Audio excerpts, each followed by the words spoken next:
మీ అందరికీ ప్రత్యేకంగా సమాజం తరపున ధన్యవాదాలు తెలియజేస్తున్నాను, అభినందనలు తెలియజేస్తున్నాను.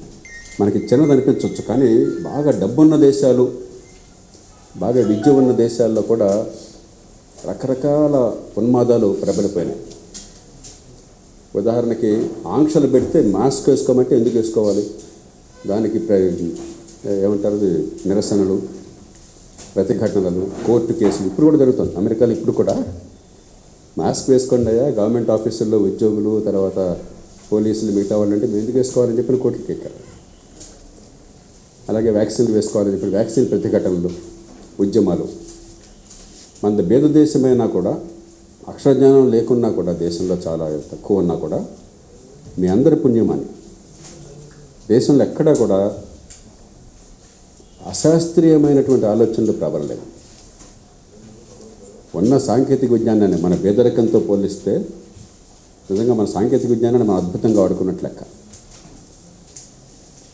శాస్త్రజ్ఞులు ఇచ్చిన సూచనలు కానీ, వైద్యులు ఇచ్చిన సూచనలు కానీ పాటించడంలో సమాజం నిజంగా చాలా సరే కొన్ని పొరపాట్లు ఉంటాయి. ఏంటంటే మాస్కులు లేకుండా పండుగల పబ్బాల్లో తిరగటం అది ఉంది, కానీ గట్టిగా మీరు పాటించండి అని చెప్పంటే కాదనేటువంటి సమాజం కారణం, ప్రధానంగా కారణం మీరు.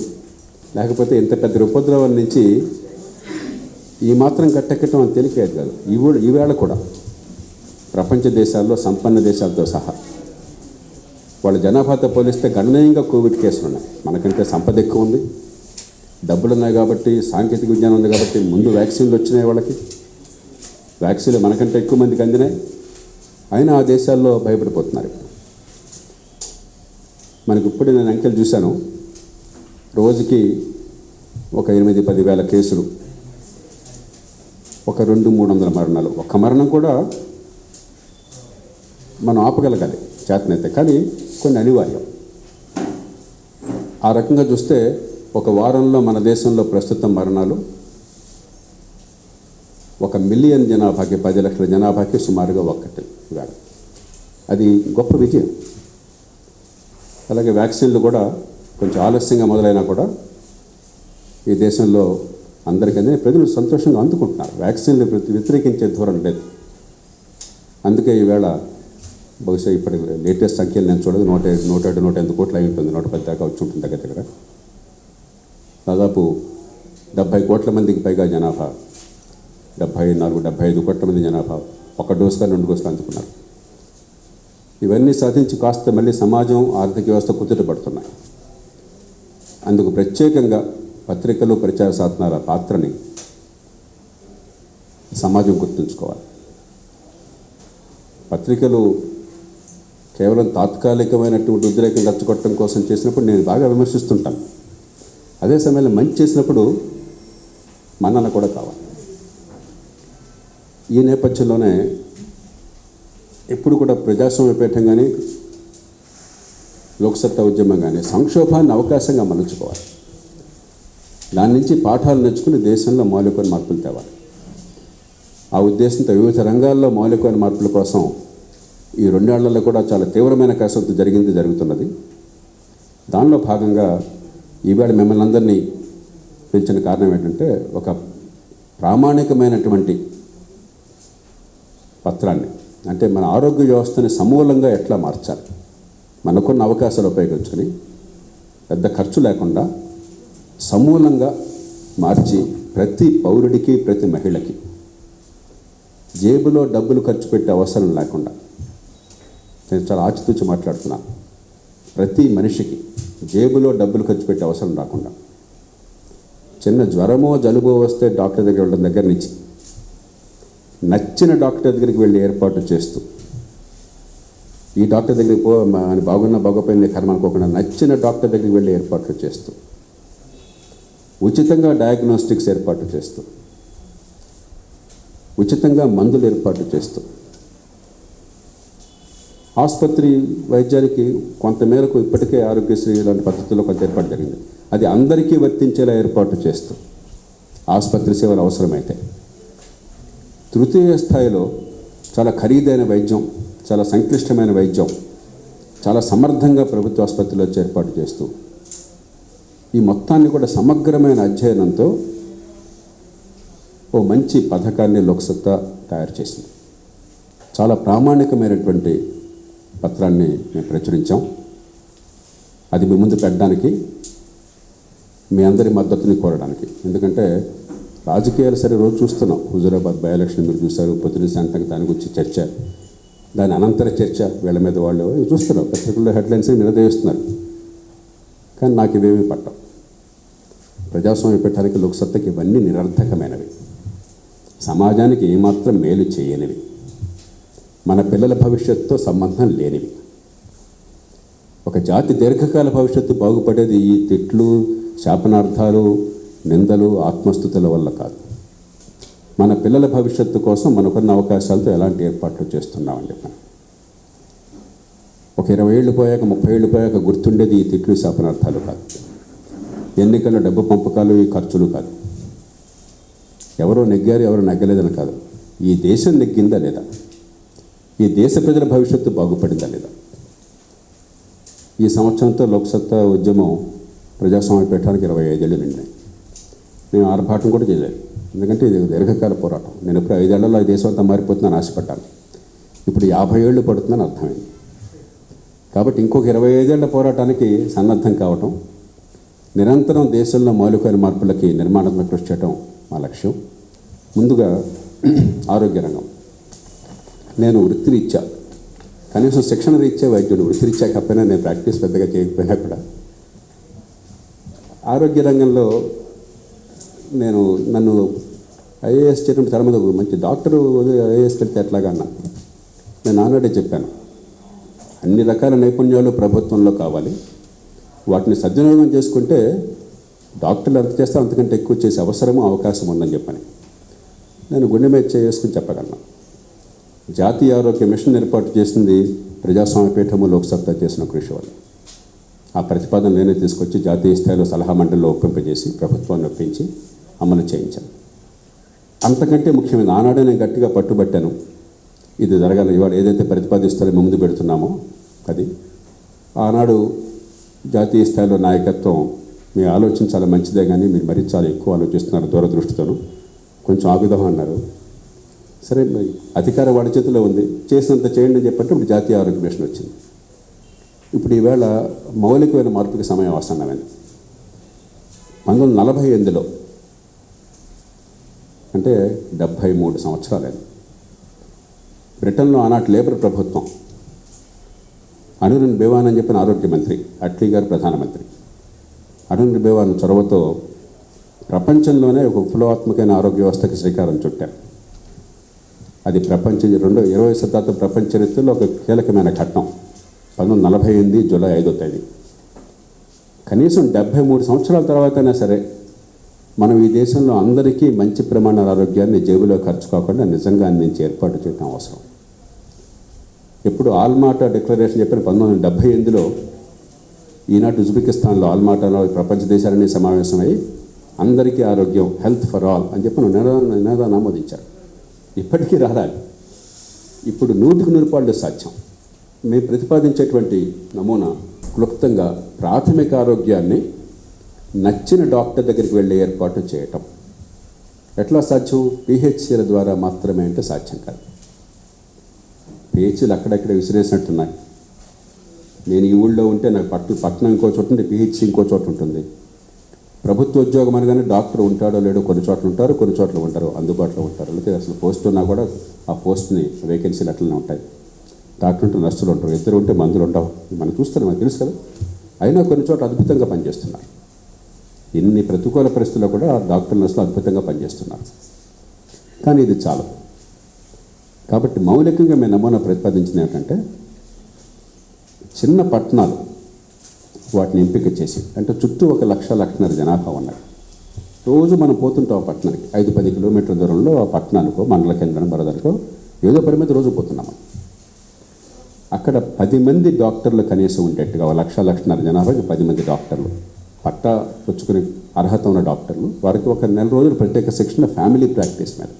ఎందుకంటే మామూలుగా వైద్యుల్లో మేము నేర్చుకునేది వేరు, దానిలో గుండె జబ్బులు నేర్చుకుంటాం, దానిలో మదర్ జబ్బులు నేర్చుకుంటాం, అన్నీ నేర్చుకుంటాం. కానీ ప్రాథమిక వైద్యానికి కావాల్సింది రోజువారీగా ఒక కుటుంబానికి ఏమైనా సుస్థి చేస్తే వాళ్ళని వెంటనే ఆదుకోవటం ఎట్లా, పరీక్షలు చేయటం ఎట్లాగా, మందులోటం ఎట్లాగా, అంతకు మించిన పరీక్షలో చికిత్స కావాలంటే పంపించడం ఎట్లాగా, దీని మీద కేంద్రీకరణ కావాలి. కాబట్టి ఆ డాక్టర్లు ముందుకు వస్తే ఆ 10 మందిలో ఎవరినైనా మీరు ఎంచుకోవచ్చు, వాళ్ళ మధ్య పోటీ ఉంటుంది. డాక్టర్కి జీతభత్యాలు ఉండవు. అవుట్ పేషెంట్ వెళ్ళిన దాన్ని బట్టి అవుట్ పేషెంట్కి ఎంత అని చెప్పని డాక్టర్కి డబ్బు వస్తుంది. కాబట్టి ఒక ప్రైవేట్ ప్రాక్టీస్లో డాక్టర్ ఇవాళ ఎలా ఆకర్షిస్తున్నారు, ఒక మంచి డాక్టర్ గారు అంటే హస్తవాసి బాగుంది, ఆయన అడిగాను, ఆయన చెప్పారు ఈ డాక్టర్ అయితే బాగున్నాడే, బాగా చూస్తాడు, హస్తవాసి మంచిది, బాగా మర్యాద కూడా మాట్లాడతాడు, మనకి విషయం ఏంటి చెప్తున్నాం, మనం చేసేది మేము కూడా చేసేది, మీరే కాదు, నేను డాక్టర్నైనా కూడా ఇంట్లో ఎవరైనా అనారోగ్యం వస్తే నేను తెలిసిన వాళ్ళకి ఫోన్ చేసామని, నాకు ఒక ఫిజిషియన్ కావాలి, ఒక సర్జన్ కావాలి, మరో డాక్టర్ కావాలి, ఎవరున్నారంటే ఫలానా వాళ్ళు చెప్పి చెప్తారు, వాళ్ళ దగ్గరికి వెళ్తాం. అంటే ఏమిటి, కాంపిటీషన్ పనిచేస్తుంది, సమాజం నిర్ణయాలు చేస్తుంది ఎవరు బాగా డాక్టర్ అని చెప్పాను. కాబట్టి డాక్టర్కి ప్రాక్టీస్ ఎట్లా వస్తుంది, అవుట్ పేషెంట్ ఎట్లా వస్తారు, ఆయన ప్రతిష్ట లేకపోతే ఆమె ప్రతిష్ట బాగా చేస్తున్నారన్న పేరు. పేషెంట్కి ఏమవుతుంది, నచ్చిన వాళ్ళ దగ్గరికి వెళ్ళొచ్చు కాబట్టి వీళ్ళ దగ్గరికి చెప్పని లేదు, వాళ్ళకి ఆదాయం పేషెంట్ వచ్చిన దాన్ని బట్టి ఉంటుంది కాబట్టి ఖచ్చితంగా పనిచేయాలి. అంతే చేత ఎగ్గొట్టాము మానేసాము అన్న ఎక్కడితే మానేయండి, మీకు డబ్బులు రావు, మీకు ఆదాయం రాదు, పెద్ద ఎక్కువేం కాదు. మనకు అదృష్టవశాత్తు డాక్టర్లు ఉన్నారు. తెలుగునాట 2 రాష్ట్రాల్లో 10,000 మంది డాక్టర్లని ప్రతి ఏడా ఉత్పత్తి చేస్తున్నాం మనం. దేశం మొత్తంలో 80,000 మందిని ఉత్పత్తి చేస్తున్నాం. ఈ పథకానికి దేశం మొత్తంలో కావాల్సింది 80,000 నుంచి 1,00,000 మంది డాక్టర్లు కావాలి. తెలుగునాట 2 రాష్ట్రాల్లో కలిపితే సుమారుగా ఒక 7,000 మంది డాక్టర్లు, 6,000 మంది డాక్టర్లు చాలు. ఒక ఏడాది ఉత్పత్తి చేస్తున్నాం, అంతకంటే ఎక్కువ మంది డాక్టర్లు లెక్క. దీనిలో డాక్టర్ కూడా దాదాపు నెలకి నికర ఆదాయం 1,00,000 వచ్చే ఏర్పాటు జరుగుతుంది. రోజు 40 మంది పేషెంట్లు, 50 మంది పేషెంట్లు సగటును చూసినట్టయితే 8-9 గంటల పనిలో 40 మంది పేషెంట్కి వస్తారు. ఆ డాక్టర్ కూడా 1,00,000 రూపాయలు ఆదాయం. ఎందుకంటే డాక్టర్కి అంత నైపుణ్యం ఉండి, అంత సామర్థ్యం ఉండి, అంత కష్టమైన వచ్చినప్పుడు ఆ డబ్బులు రాకుండా మీరు దేశ సేవ చేయండి అని చెప్పంటే మన మాటలు ఉపన్యాసాలుగా పనులు జరగవు. మనకు ఇప్పుడు దాకా అంటే గ్రామాల్లో డాక్టర్లు వెళ్ళట్లేదు, నర్సులు వెళ్ళట్లేదు, ప్రతి ప్రభుత్వం చెప్పేది అదే కదా. ఇక్కడ ఒక ఇన్సెంటివ్ ఉన్నది, పోటీ ఉన్నది. అది అయిన తర్వాత ఏంటి, మాకు ఉన్నత ఉద్యోగాలు అని చెప్పంటే ప్రభుత్వం ఎలాగో సర్వీస్లో ఉన్న వాళ్ళకి కొత్త ఇచ్చింది, కాకపోయినా కూడా మళ్ళీ పీజీకి వెళ్ళిపోవచ్చు, ఇంకో చోట చేయొచ్చు. 3-4 ఏళ్ళు చేసాం, వాళ్ళు ఇష్టం లేదు, బాగుంది, ఇక్కడే బాగుంది, మంచి పేరు తెచ్చుకున్నాను, ఇక్కడే సేవ చేద్దామంటే ఉండొచ్చు. ఇక్కడ ఇది కాదు, ఇంకా ప్రాక్టీస్ పెట్టుకుని వేరే హాస్పిటల్ కట్టుకుంటే కట్టుకుంటారు, వాళ్ళ ఇష్టం. కానీ ప్రజలకు అందుబాటులో డాక్టర్లు ఉంటారు, ఇది మౌలికమైన. దాంతోపాటు ఫ్రీ డయాగ్నోస్టిక్స్ ఇప్పటికే ఆంధ్రప్రదేశ్లో మంచి పథకాన్ని ప్రవేశపెట్టారు. ఆరోగ్య పరీక్ష ఏదో ఉంది, ఆరోగ్య పరీక్షన ఫ్రీ డయాగ్నోస్టిక్స్ మంచి పథకాన్ని దేశంలో ప్రామాణికంగా ప్రవేశపెట్టారు. ఇతర రాష్ట్రాలు కూడా దాన్ని అనుకరించే ప్రయత్నాలు చేస్తున్నాయి. అలాగే ఫ్రీ డిస్పెన్సరీ, దానిలో కొద్దిపాటి ఒక 5-10% మాత్రం అవసరమైతే భేదాలను వదిలేసి మిగతా వాళ్ళ మీద మందులు ఖర్చు పెట్టి, ఎందుకంటే మరీ ఇష్టం వచ్చినట్టు మందులు కొనడం వల్ల లేకుండా ప్రభుత్వమే దీన్ని భరించే ఏర్పాటు. దానికి ఈ 10 మందికి ఒక డయాగ్నోస్టిక్ ల్యాబ్ ఉంటుంది. అది కాకుండా ఆంధ్రప్రదేశ్ రీతిన పెద్ద ల్యాబ్లు ఉంటాయి, ఇక్కడి నుంచి శాంపుల్ తీసుకుని 24 గంటలు 45 గంటల రిపోర్ట్ వచ్చే ఏర్పాటు ఇప్పటికి జరుగుతుంది, ఇప్పటికి కొత్తగా. అట్లాగే మందుల కోసం డిస్పెన్సరీ ఉంటుంది, ఫ్రీ డయాగ్నోస్టిక్స్ డిస్పెన్సరీ. ఆ డాక్టర్ గారు క్లినిక్ ఏర్పాటు చేసుకుంటారు. ప్రైవేట్ ప్రాక్టీషనర్ లాగా నేను కూడా పేషెంట్లు వస్తారు, వచ్చిన దాన్ని బట్టి ఆయనకి పారితోషికం ఉంటుంది. ఇది మౌలికంగా చాలా డీటెయిల్ ఉంది దీనిలో, మీకు స్థూలంగా అర్థం కావడం. అంటే నచ్చిన డాక్టర్ దగ్గరికి ఉచితంగా వైద్యం ఎట్లా అని మీలో చాలామందికి ఆశ్చర్యం కలగచ్చు. ఖచ్చితంగా చేయడం సాధ్యం. ఇది మొట్టమొదటి. రెండవ స్థాయిలో ఆసుపత్రి సేవ అవసరం అవుతాయి. అన్ని జబ్బులు దీంతో అయిపోవు. 80% జబ్బులు ఈ స్థాయిలో మీకు చికిత్స జరిగిన, వైద్యం అందిన, ఓ 20% ఆసుపత్రికి అనివార్యం. ఇక్కడికంటే మంచి పరీక్షలు మరింత సంక్లిష్టమైన చేయాల్సిన అవసరం ఉండొచ్చు. ఆసుపత్రి పడక అవసరం కావచ్చు, ఒక ఆపరేషన్ మరొకటి అవసరం కావచ్చు, కొన్ని డయాగ్నోస్టిక్స్ చాలా సొఫిస్టికేటెడ్ కావచ్చు, ఇంటర్వెన్షన్ సొఫిస్టికేటెడ్ కావచ్చు, తప్పదు ఆసుపత్రులు అవసరం. దానికి ఇప్పటికే మన తెలుగునాట 2 రాష్ట్రాలు ఆరోగ్యశ్రీ ఉన్నది. దీన్ని అనుసరించి దేశం మొత్తంలో మనకి ఆయుష్మాన్ భారత్ అనే పేరుతో పెట్టారు. అయితే మన తెలుగు రాష్ట్రాల్లోనేమో చాలామంది పేదలకు 60-70% సంతృప్త స్థాయి అమలు అని చెప్పన్న కాన్సెప్ట్తో చేశారు కాబట్టి చాలామందికి అందుతుంది, 20-30% మందికి అందట్లేదు. దేశంలో 50% మందికి అందుతుంది, 50%కి అందట్లేదు. మన స్థాయిలో ఇంకా వాళ్ళు చేయట్లేదు. దాన్ని కొత్తగా పెద్దగా ఏం చేయక్కర్లా. దానిలో 2 మార్పులు. దీనిలో తృతీయ స్థాయి చికిత్స అంటే గుండె ఆపరేషన్లు, బ్రెయిన్ ఆపరేషన్లు, కిడ్నీ ఆపరేషన్లు, టెర్షరీ కేర్ అంటాం, అవి కూడా దీనిలో చేర్చారు. వివిధ రాష్ట్రాల్లో కనుక్కుంటే 50% ఆరోగ్యశ్రీ ఖర్చులు తృతీయ స్థాయి ఆరోగ్యానికి ఖర్చు అవుతున్నాయి. అంటే ఖర్చు ఎక్కువ, ఫలితం సమాజానికి తక్కువ. తృతీయ స్థాయిని ఆరోగ్యశ్రీ నుంచి తీసేద్దాం, మిగతా అన్ని ఆరోగ్యశ్రీలు పెట్టి 100కి 100 జనాభాకి దీన్ని అందుబాటులోకి తీసుకుంటాం. ఇక దానిలో తెల్ల కార్డు, నల్ల కార్డు భారత పౌరులు ఎవరికైనా సరే వాళ్ళందరికీ అందుబాటులో ఉండేట్టు చేద్దాం. ఆరోగ్యశ్రీనే దానిలో 2 మౌలికమైన మార్పులు. తృతీయ స్థాయి వైద్యానికి దానికి వేరే ఏర్పాట్లు, దాని దగ్గరికి వస్తాం క్షణం. రెండోది మీకు యూనివర్సల్. అందరూ ఉపయోగించుకోకపోవచ్చు. డబ్బున్న వాళ్ళు, మన దేశం ఉన్న పరిస్థితుల్లో మీరు ఇలాంటిది ఉచితంగా ఇస్తామన్నా గవర్నమెంట్ సోర్స్ దగ్గరికి వెళ్ళరు, ఆరోగ్యశ్రీ కూడా వెళ్ళరు. వాళ్ళకి ఇన్సూరెన్స్ ఉంటుంది, మంది ఖరీదైన వైద్యం, కొంచెం 5 స్టార్ డీలక్స్ వైద్యం చేసుకోనండి, మీకు నాకు అభ్యంతరం ఉంది. కానీ మధ్యతత్వ వర్గాలు సగం మంది, 30 మంది అయినా సరే ఉపయోగించుకోవడం మొదలెడితే గొంతు ఉంటుంది, వ్యవస్థ సరిగ్గా పనిచేయాల్సి వస్తుంది, జవాబుదారితనం ఉంటుంది. అలా కాకుండా పేదలకు మాత్రమే పరిమితం చేస్తే ఏ వ్యవస్థ అయినా సరే కాలక్రమేణా క్షీణించిపోతుంది. పట్టించుకునే వాళ్ళు ఉంటారు, కొంతకాలం బాగుంటుంది, కానీ కాలక్రమేణా దాన్ని అదుపు చేసేవాళ్ళు లేక, గొంతెత్తేవాళ్ళు లేక ఆ వ్యవస్థ మూలపడిపోతుంది. చివరికి ఏదో ప్రభుత్వ కార్యక్రమాలు లాంఛనప్రాయంగా జరుగుతుంటాయి. కాబట్టి యూనివర్సల్ ఉద్దేశం అది. యూనివర్సల్ అంటే బలవంతంగా ఎక్కడికి వెళ్ళాలో మనం ఎవరో చెప్పట్లేదు, నాకు వేరే చూసుకుంటానని, నా డబ్బులున్నా మీరు ఎందుకంటే వాళ్ళు ఇష్టం, ఎవరు కాదంటాను లేదు. కానీ ఒక హక్కుగా ప్రతి ఒక్కళ్ళకి హక్కు ఉండాలి. మనం పోటీతత్వంతో ఆరోగ్యశ్రీ కానీ, ఇప్పుడు నేను ప్రతిపాదించిన ప్రాథమిక ఆరోగ్యం కానీ పోటీ పెట్టాం కదా, ఆసుపత్రికి సేవ అందితేనే కదా అక్కడ వచ్చేది. కాబట్టి పోటీతత్వంతో పనిచేస్తున్నప్పుడు కొంతమంది మధ్యతత్వ వర్గాలు ఆరోగ్యం ఖర్చులు ఎప్పుడు మొబైల్ పెరిగిపోతున్నాయి. ప్రతి కుటుంబానికి ఈవేళ రోజుల్లో ఆరోగ్యం ఖర్చు ఒక బడ్జెట్లో పెద్ద ఖర్చు అయిపోయింది. దానికోసం కొంత ఏర్పాట్లు చేసుకోకపోతే కుటుంబం ఏమైపోతుందో భయంగా ఉంది. కాబట్టి ఈ మధ్యతరగతి వర్గాలు ఎప్పుడైతే ఉపయోగించడం మొదలెడతాయో ఈ వ్యవస్థ నిరంతరం నిలబడుతుంది, బాగా పనిచేస్తుంది. కాస్త చదువుకున్న వాళ్ళు, పట్టణవాసులు వాళ్ళు ఉపయోగించుకోవడం మొదలెట్టారు. అంచేత యూనివర్సలైజేషన్. రెండోది టెర్షరీ కేర్, తృతీయ స్థాయి వైద్యాన్ని దీని నుంచి బయటకు పెడదాం. ఆంధ్రప్రదేశ్లో ఉదాహరణకి నాకు అంకెలు గుర్తున్నంత వరకు సుమారుగా 1300-1400 కోట్ల ఆరోగ్యశ్రీ కోసం ఖర్చు పెడుతుంటే 1400 కోట్ల పైన 1500 కోట్లు గత సంవత్సరం లెక్కలు, 700 కోట్ల రూపాయలు కేవలం 4 వైద్యాలకే. గుండె శస్త్రచికిత్స, మోకాలు రీప్లేస్మెంట్ అనుకుంటాను ఇంకొకటి, క్యాన్సర్ ఒకటి, 4వది ఏంటి, కిడ్నీ. ఈ 4 50% 4కే. తమిళనాడు అట్లనే ఉంది.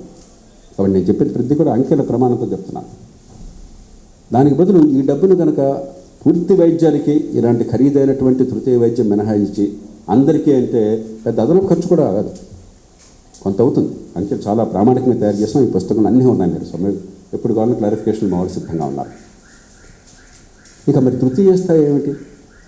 మెదడు చికిత్స కావాలి, క్యాన్సర్ కావాలి, మరొకటి కావాలి. ఇక్కడ కొంచెం ఒక్క క్షణం, ఆధునిక వైద్యం చాలా ఖరీదైనటువంటిది. మీలో ఎంతమంది తెలుసో నాకు తెలియదు, ఒక ఆసుపత్రి పెట్టాలంటే టెర్షరీ కేర్ హాస్పిటల్ ప్రైవేట్ రంగంలో ఒక్క పడకకి కనీసం ₹1,00,00,000 అవుతుంది. ఒక్క పడకకి ఆ భవనం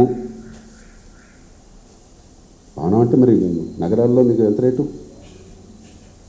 బిల్డింగ్ మామూలు బిల్డింగ్ కాదు కదా, ఆసుపత్రికి సరిపడే అంచనాటంగా ఉండాలి. ఎక్విప్మెంట్, ఇవాళ ఎక్విప్మెంట్ ఒక్కటే ఒక పెద్ద పరిశ్రమ లాంటిది. ఒక ఎంఆర్ఐ మెషిన్ కావాలంటే $1 మిలియన్, 7.5 కోట్ల రూపాయలు. ఒక సిటీ స్కానర్ కావాలంటే ఇప్పుడు ఈ రోజుల్లో 1,00,000 కోటిన్నర 2 కోట్ల ఉన్నది. ఇంకా డాలర్ పెరిగింది కాబట్టి, రూపాయి తగ్గింది కాబట్టి ఇంకా పెరిగి ఉంటుంది రేటు. స్టీరియోటాక్టిక్ రేడియోథెరపీ అంటారు, 25 కోట్ల రూపాయలు అవుతుంది ఒక సింగిల్ మెషిన్. ఒక ఆసుపత్రి అంటే విపరీతమైన ఖర్చు. ఆధునిక వైద్యం ఆషామాషి కాదు.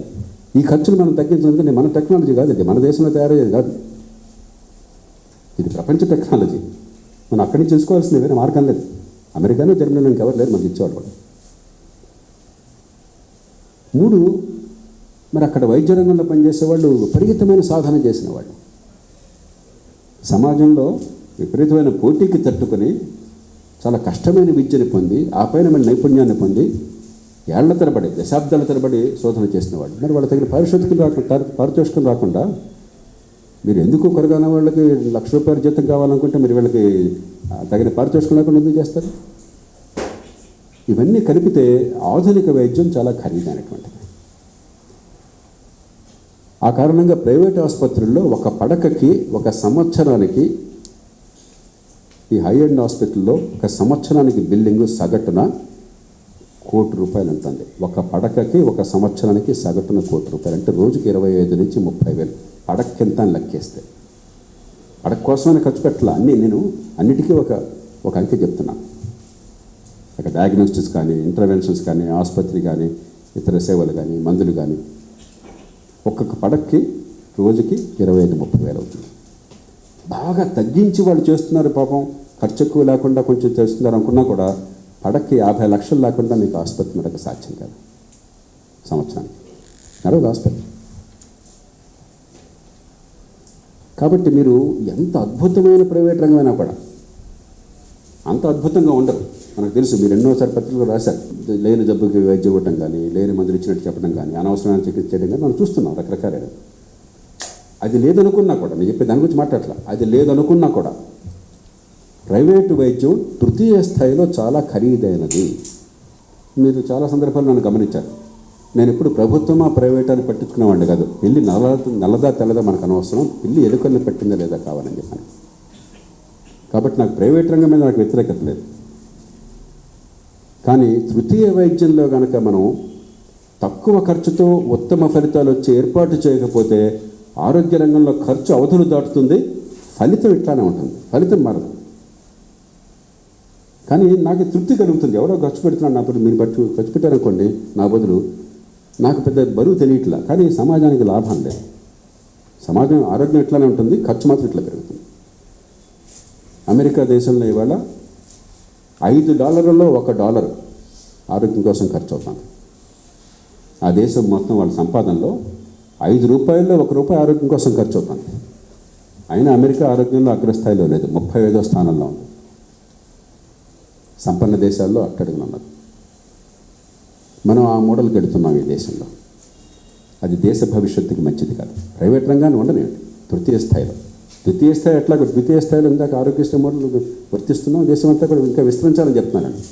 కానీ తృతీయ స్థాయి ప్రభుత్వ సంస్థల్ని మనం బాగు చేయకుండా, వనరులు కేటాయించకుండా, అక్కడ మంచి ఆరోగ్యం తక్కువ ఖర్చుతో ఏర్పాటు చేయకపోతే దేశ ప్రయోజనాలను బలిపెట్టిన వాళ్ళం అవుతాం. మనకి ఈ దేశంలో మెడికల్ కాలేజీలు కానీ లేకపోతే జిల్లా ఆసుపత్రులు కానీ మొత్తం కలిసి 2,80,000 పడకలు ఉన్నాయి. కేవలం మెడికల్ కాలేజీలు, నేను చెప్పే ప్రభుత్వ మెడికల్ కాలేజీలు, జిల్లా ఆసుపత్రి, ప్రైవేట్ కాలేజీల గురించి మాట్లాడతాను. ఈ 2,80,000 పడకలకి మనం పెడుతున్న ఖర్చు ఈవేళ మీరు గాంధీ ఆసుపత్రి కనుక్కోండి, సగటున ఒక్కొక్క పడకకి ప్రభుత్వం పెడుతున్న ఖర్చు ఏడాదికి 8 నుంచి 10 లక్షలు. అన్నీ కలిపి జీతభత్యాలు, మందులు, ఆసుపత్రుల్లో పడక నిర్వహణ, ఆపరేషన్ థియేటర్లు, అన్ని పరీక్షలు అన్నీ కలిపి, వైద్య కళాశాల కలిపి చెప్తున్నాను. ఇది కళాశాలకు వేరే జీతాలు ఉండవు, వీళ్ళే టీచర్లు కూడా అక్కడ వాళ్ళు. నర్సింగ్ కాలేజ్ కూడా కలిపి చెప్తున్నాను, 8-10 లక్షల రూపాయలు ఉంది. ఇందాక అనుకున్నాం 50 లక్షలేమో పడక ప్రైవేట్ ఆసుపత్రుల్లో, ₹1,00,00,000 మంచి ఆసుపత్రుల్లో, ఇక్కడ 8-10 లక్షలు. ఎంతైనా కూడా ₹1,00,00,000 అక్కడ ఖర్చు పెడుతుంటే 10 లక్షలతో ఇక్కడ వైద్యం ఎట్లా ఉంటుంది మంచిది? సహజంగా మీరు నేను వెళితే ఏమంటాం, అంత రద్దీగా ఉంది, బాత్రూమ్ చండాలంగా ఉన్నాయి, ఎక్కడ చూసినా కూడా కీడే ఉంటున్నారు, ఎక్కడికి వెళ్తాం? గాంధీ ఆసుపత్రికి పోతే ఎందుకు నరకం అది మనం అనుకుంటున్నాం కదా. ఈ రకంగా మనం సేవలు అందించలేం. అలా కాదు, వేరే ప్రత్యామ్నాయం కావాలంటే మీరు 50 లక్షల కోటికి సిద్ధమయ్యే దేశం అయితే పెట్టండి. ఉట్టి కగిలేమో స్వర్గం కగిలెగురుతుంది. ఇక్కడ నేను ప్రతిపాదిస్తున్నది ఏమిటంటే దీనిలో బోధన ఆసుపత్రుల్లో సగం ప్రభుత్వ బోధన ఆసుపత్రులు పాతవి ఉన్నాయి, కొత్తవి తీసేయండి. పాత ఆసుపత్రులు ఇప్పుడు మన ఉస్మానియా, మన గాంధీ, మన వరంగల్ కాకతీయ, అట్లాగే మన గుంటూరు, మన వైజాగ్ ఆంధ్ర మెడికల్ కాలేజ్, లేదా తిరుపతి, ఇట్లాగా ఎస్టాబ్లిష్డ్ కాలేజెస్ ఉన్నాయి మొదటి నుంచి. అక్కడ అవి ప్రామాణికమైనవి. ఈ పడకలకి కనీసం 25 లక్షలు చేద్దాం ఒక్కొక్క పడకకి. ఇప్పుడు 8-10 లక్షలు చేస్తున్నాం కాలక్రమేణా. ఒక్కరో సంవత్సరం జమ చేయలేక 3 ఏళ్లలో. మిగతా ప్రభుత్వ ఆసుపత్రులు కానీ జిల్లా ఆసుపత్రులు కానీ వాటికి కనీసం 20 లక్షలు చేద్దాం. 20 లక్షల్లోనే మిగతా సిబ్బందిని ఇవ్వటం కానీ, లేకపోతే ఎక్విప్మెంట్ కానీ, పారిశుధ్యం కానీ, అక్కడ మందులు కానీ, ఇవన్నీ దానిలో ఇమిడి ఉంటాయి. చూడండి, డబ్బు కదా ప్రమాణం. దాంతోపాటు అత్యుత్తమమైన వైద్యులు ప్రైవేట్ రంగానికి పోతున్నారు తృతీయ స్థాయిలో, గవర్నమెంట్లో మిగతాలు ఎవరు. అక్కడ డిమాండ్ ఉంది, అక్కడ ఆదాయం ఉంది, గ్లామర్ ఉంది, స్వేచ్ఛ ఉంది, ప్రతిదానికి పైవాడి పర్మిషన్ అక్కర్లా. అక్కడ మీ ప్రతిభకు గౌరవం ఉంది. ప్రభుత్వంలో ప్రతిభకు గౌరవం ఉండదు, సీనియారిటీకి గౌరవం, పదవికి గౌరవం. మరి వాళ్ళని ఆకర్షించకపోతే ప్రభుత్వ రంగం వెలవెలపోతుంది, డబ్బు ఖర్చు పెట్టినా కూడా.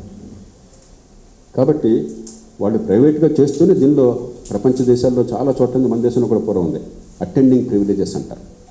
అంటే విద్యా బోధన, తర్వాత ఇక్కడ కన్సల్టెంట్గా ఉండే ప్రివిలేజెస్, దాన్ని రకరకాల ఏర్పాట్లు చేసుకోవచ్చు. అప్పుడు ఏమవుతుందంటే మనకి అత్యున్నత నిపుణుల సేవలు ప్రభుత్వంలో కూడా అందుతాయి. వాళ్ళు ఎందుకు వస్తారు అంటే 2 కారణాలుగా వస్తారు.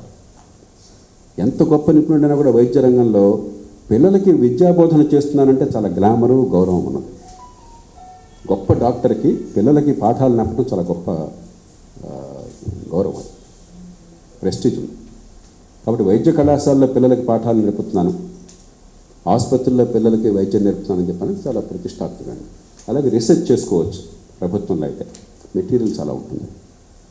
తర్వాత ప్రజలకు సేవ చేస్తున్నానన్న భావన ఉంది. చాలామందికి ప్రజలకు చాలా చేయాలని, నేను సంపాదించుకోవాలి గౌరవంగానే, నేను గౌరవంగా బతకాలి, కానీ ప్రజలకు చాలా సేవ చేయాలని కోరిక చాలామందికి ఉంది. ఆ కారణంగా మనం సరైన ఏర్పాట్లు చేస్తే వాళ్ళు కూడా వస్తారు. కాబట్టి అక్కడ కనుక అది పెట్టి తృతీయ స్థాయిలో పూర్తిగా ఉచిత చికిత్స, కానీ ఖర్చు కాస్త అదుపులో ఉంటుంది, టర్నోవర్ ఎక్కువ ఉంటుంది. అదే ఖర్చుతో ప్రమాణాలు బాగా బాగుపడతాయి చెప్పిన పద్ధతిలో. ప్రైవేట్ ఆసుపత్రులకు వ్యతిరేకమా? కాదు. అప్పటికీ ఖరీదైన వాళ్ళు ఈ దేశంలో ఉన్నారు, ఉంటారు, పెరుగుతూ ఉంటారు. వాళ్ళకి ఇన్సూరెన్స్లు, వాళ్ళ సొంత ఖర్చులు ఉంటే వాళ్ళు మీరు చెప్పినా కూడా కోటీశ్వరుడు ఈ ఆసుపత్రికి రావాలన్నా బహుశా రాకపోవచ్చు. వాళ్ళు చూసుకోమని ఇన్సూరెన్స్లు ఉన్నాయి. ఒక 15-20% మన దేశంలో ఇన్సూరెన్స్లు ఉన్నాయి, ప్రైవేట్ ఇన్సూరెన్స్లు. వాళ్ళు సొంతం ఖర్చు పెట్టుకుంటారు. కొందరు విదేశాలకు పోయి కూడా వైద్యం చేయించుకుంటున్నారు, వాళ్ళకి ఆ శక్తి ఉన్నది. వాళ్ళందరూ ప్రైవేట్ రంగానికి వెళ్ళమనండి. కానీ ప్రభుత్వం పెట్టే ఖర్చు సామాన్యుడికి, మధ్యతరగతికి ఈ ప్రభుత్వ వ్యవస్థను బాగు చేసి తృతీయ స్థాయిలో కనుక పెట్టినట్టయితే మీకు మంచి ప్రమాణాల వైద్యం అందుతుంది, ప్రైవేట్ రంగం కూడా బాగుపడుతుంది. దాన్ని మనం ఆపట్ల. ఇలా చాలా ఆచరణ సాధ్యంగా తయారు చేశాం. నేను చాలా వివరాలు ఉన్నాయి మీ దగ్గర. 165 పేజీల పుస్తకం ఉన్నది. మీ ఓపిక ఎంత శోధించాలంటే అంత శోధించవచ్చు. చాలా సమగ్రంగా మథనం చేసి, అధ్యయనం చేసి, బోళ్ళంత విశ్లేషణ చేసి, బోళ్ళంత మేధోమథనం చేసి, ఈ దేశంలో ఆరోగ్య సమస్యలకి మౌలికమైన, ఆచరణ సాధ్యమైన, మనకి ఎఫోర్డబుల్, తెలుగులో ఏమంటారు ఎఫోర్డబుల్ అంటే మనకు స్తోమత ఉన్న, మనం భరించగలిగిన ఆరోగ్య వ్యవస్థ నిర్మాణం కోసం ప్రతిపాదన తెచ్చాం. మీ ముందు స్థూలంగా 2-3 అంశాలు పెట్టాం. మీ అందరినీ కోరుతుంది ఏంటంటే ఇది ఒక దీర్ఘకాల పోరాటం. ఎప్పుడో 73 ఏళ్ల క్రితం జరగాల్సింది, 70 ఏళ్ల క్రితం జరగాల్సింది, 50 ఏళ్ల క్రితం జరగాల్సింది, కనీసం 2005లో 16 ఏళ్ల క్రితం నేను జాతీయ ఆరోగ్య మిషన్ కోసం పోరాడినప్పుడు జరగాల్సింది. ఈ కోవిడ్ నేపథ్యంలో ఎప్పటికైనా సరే ఇది అవసరం. ఇది లేకుంటే 6 కోట్ల మంది ఈ దేశంలో ప్రతి ఏడాది 6 కోట్ల మంది కేవలం అనారోగ్యం వల్ల, అయితే ఖర్చులు లేకపోతే అనారోగ్యానికి నిష్కృతి లేకపోవడం చేత, పని లేక ఆదాయం పోయిన కారణంగా తొలుత బేదలు కాని వాళ్ళు ప్రతి ఏడాది కొత్తగా బేదలు అవుతున్నారు అనారోగ్య కారణంగా. ప్రపంచంలో ఎక్కడ కూడా ఇంత భయంకరమైన పరిస్థితి లేదు. తెలుగు 2 రాష్ట్రాల్లోనూ ఏడాదికి 50 లక్షల మంది ఏడాది పొడుగున బేదలు కాని వాళ్ళు కేవలం అనారోగ్యం కారణంగా సంవత్సరాంతానికి బేదలు అవుతున్నారు. ఇది కోట్ల మంది జీవితాలని ప్రభావితం చేసే అంశం. ఈ మొత్తానికి లోక్సత్తా ప్రతిపాదించినటువంటి ఈ ప్రతిపాదనలు చాలా లోతుగా అయ్యే ఖర్చు 85,000 కోట్ల రూపాయలు దేశానికి. అంటే జాతీయ ఆదాయంలో 0.4%. ఇప్పటిదాకా మనం పెడుతున్న ఖర్చు 1.1% దేశంలో, ప్రపంచంలో అతి తక్కువ. ఇది కలిపాక కూడా 1.5%, అప్పటికి కూడా ప్రపంచంలో అతి తక్కువే. ఇది కూడా సిద్ధపడకుండా ఆరోగ్యాన్ని ఇస్తామని నటిస్తే మాత్రం అన్యాయం. ఈ అదనపు ఖర్చు పెట్టాక కూడా ప్రపంచంలో అతి తక్కువ ఖర్చు మనం పెట్టేది 1.5%. చైనా 3.4% పెడుతుంది. సంపన్న దేశాలు 8-9% పెడుతున్నాయి. బ్రిటన్, అమెరికా, ఫ్రాన్స్ ప్రభుత్వం నుంచి పెట్టే ఖర్చు 8-9%. మనం 1.1%లో ఉన్నాం. ఎప్పుడో 20 ఏళ్ల క్రితం 3% పెంచుతామని పార్టీలు హామీలు ఇచ్చినాయి. అప్పటి నుంచి చెప్తూనే ఉన్నారు, నేను 3% కూడా 2% కూడా అట్లా 1.5, కానీ విజ్ఞతతో చేయండి, విచక్షణతో చేయండి. ఉపద్రవం వచ్చాక లబలబలు ఆడబోకండి, కంగారు పడబోకండి. ఇది పూర్తిగా సాధ్యం మన దేశానికి. తెలుగునాట 2 రాష్ట్రాలకి మరికొన్ని అదనపు అవకాశాలు ఉన్నాయి. దేశంలోనూ గొప్ప అవకాశాలు ఉన్నాయి. వ్యవస్థ అంత అధ్వానంగా ఉన్నా కూడా దాంతో ముగిస్తాను నేను. డాక్టర్ని 80,000 మంది ఉత్పత్తి చేస్తున్నాం. నర్సుల్ని దాదాపు ఏడాదికి 1,00,000 మందిని ఉత్పత్తి చేస్తున్నాం ఈ దేశంలో. అలాగే ఫార్మసీ, మన ఔషధ పరిశ్రమ ప్రపంచంలోనే ఛాంపియన్. మన వాళ్ళు ఎయిడ్స్ వ్యాధికి మందుల్ని మన దేశం నుంచి ఉత్పత్తి చేసి తక్కువ ఖరీదుకి పంపించడం మొదలెట్టగానే ప్రపంచంలో ఎయిడ్స్ వ్యాధి మందులు గణనీయంగా 90% తగ్గిపోయాయి. ఇవాళ ఆఫ్రికాలో కొన్ని లక్షల మంది, 10 లక్షల మంది కేవలం మన ఔషధ పరిశ్రమ వల్ల చనిపోవలసిన వాళ్ళు బతుకుతున్నారు. మన ఆసుపత్రుల్లో సంక్లిష్టమైన వైద్యాన్ని అత్యున్నత ప్రమాణాలతో ప్రపంచం అతి తక్కువ ఖరీదుకి అందిస్తున్నారు. హార్ట్ సర్జరీ కానీ, కిడ్నీ కానీ, నీ ట్రాన్స్ప్లాంటేషన్ కానీ, అన్నింటిలో కూడా ప్రపంచ ప్రమాణాలతో చేయగలుగుతున్నారు. లోయెస్ట్ కాస్ట్ ఉంది వాళ్ళు. మనకి ఎన్నో అవకాశాలు ఉన్నాయి. ఎన్ని సమస్యలున్నా, ఎన్ని వైఫల్యాలున్నా. అలాగే తెలుగునాట ఆరోగ్యశ్రీ ప్రారంభించింది తెలుగు రాష్ట్రాల నుంచి. దేశానికి ఆదర్శప్రాయమైంది. అట్లాగే సెంట్రలైజ్డ్ డాక్టర్ ప్రొక్యూర్మెంట్ తమిళనాడులో ప్రారంభమైంది, మనం అనుసరించాం. 2 రాష్ట్రాల్లో మనం చేస్తున్నాం. ఇవాళ చాలా మంచిగా, అవినీతి లేకుండా మంచి సరసమైన ధరకి మంచి మందులు దానికి ఏర్పాటు జరిగినాయి 2 రాష్ట్రాల్లో కూడా. ఫ్రీ డయాగ్నోస్టిక్స్ ఆంధ్రప్రదేశ్ పైన దానికి చాలా అత్యున్నత ప్రమాణాలతో దాన్ని చేశారు, బాగా అమలు చేస్తున్నారు. ఇతర రాష్ట్రాలు అనుకరించే ప్రయత్నం చేస్తున్నాయి.